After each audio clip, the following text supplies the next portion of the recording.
Okay.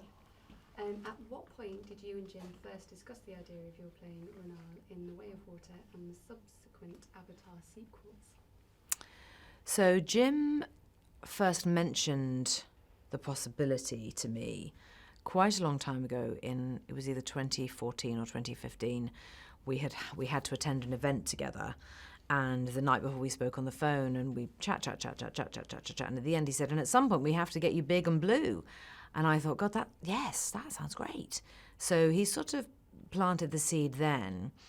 And in 2017, at the end of 2017, was when he did actually call and say, I really seriously do want to talk to you about playing this part of Renal. And he told me about her, and then I was sent the script. And of course, didn't hesitate to be a part of it. I was very excited. How did he initially describe the character, and what most intrigued you about this role? He described her as the female warrior goddess leader of the Metcaina clan. And he said that she was ferociously protective of her family, that she would stop at nothing to take care of them. And I was immediately sucked in. It sounded amazing to me. And what can you tell us, I'm probably going to say this wrong, about the Metcaina clan? Renal's role within the clan itself. Who are they? How are they different? And what's important about their culture? The Metcaina are a slightly different physical form of Na'vi. They live on and in the water. They respect the water. They also live with nature. So life underwater, the animals are also part of their family and their culture. Physically, they are taller. They're a slightly paler shade of blue.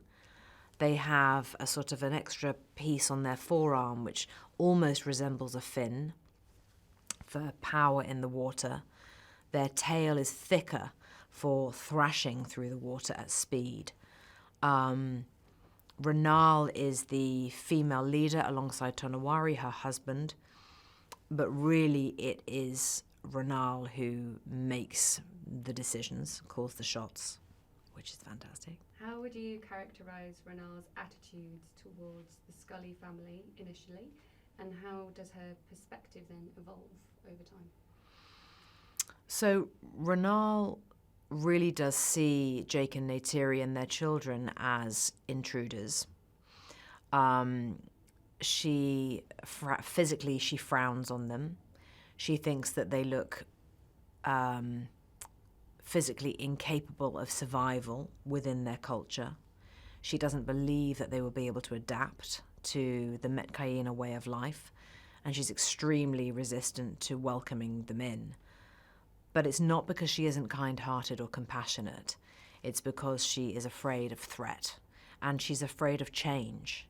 And what she has done to establish her village, her people, her family, her clan, that's her own doing. It's her life's work. It's the reason for everything that she is. And so, yes, initially she sees them as a huge threat. How did you go about preparing for the role? Were you able to see an early concept art of what she would look like?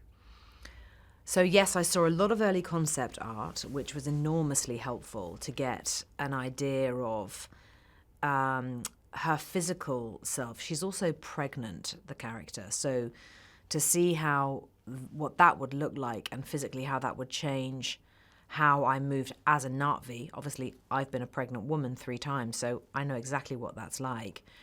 But the Na'vi people are, they are very, very, very strong physically and extraordinarily agile. Kate Winslet is not so agile. So to see that artwork was enormously helpful because it meant I just had a guide in terms of how to hold myself and how to position my shoulders, my head, my hips, my legs.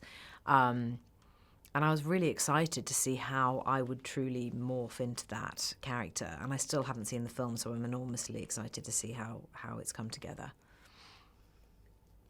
Were you excited by the opportunity to learn to dive, and did it come naturally for you? I was really excited to learn how to free dive. It's something that I have always been fascinated by and wanted to do, but could never imagine how it would be possible for me. How on earth does a person learn that? I wouldn't have had a clue how to begin. I loved it. I was trained. I spent 3 weeks really intensely working every single day with Kurt Krock, who was our instructor. And it did come quite naturally to me. I'm comfortable in the water. I love the water. And I felt very at ease with it. I was never afraid of it. And yeah, eventually I got to a point where I was just determined to be very, very good at it. And which I was, which was completely amazing. What did you make of the performance capture stage, and how did it feel to be directed by Jim again after so many years?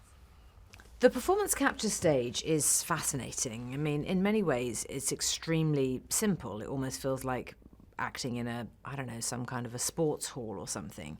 It's a huge flat area with lots of taped out marks on the floor that denote rooms and doorways and spaces, and where the building stops and the sea begins, the water begins. So it's lots and lots of fakery and make-believe. But it means that as actors, actually, you have to concentrate a lot because the cameras capture everything.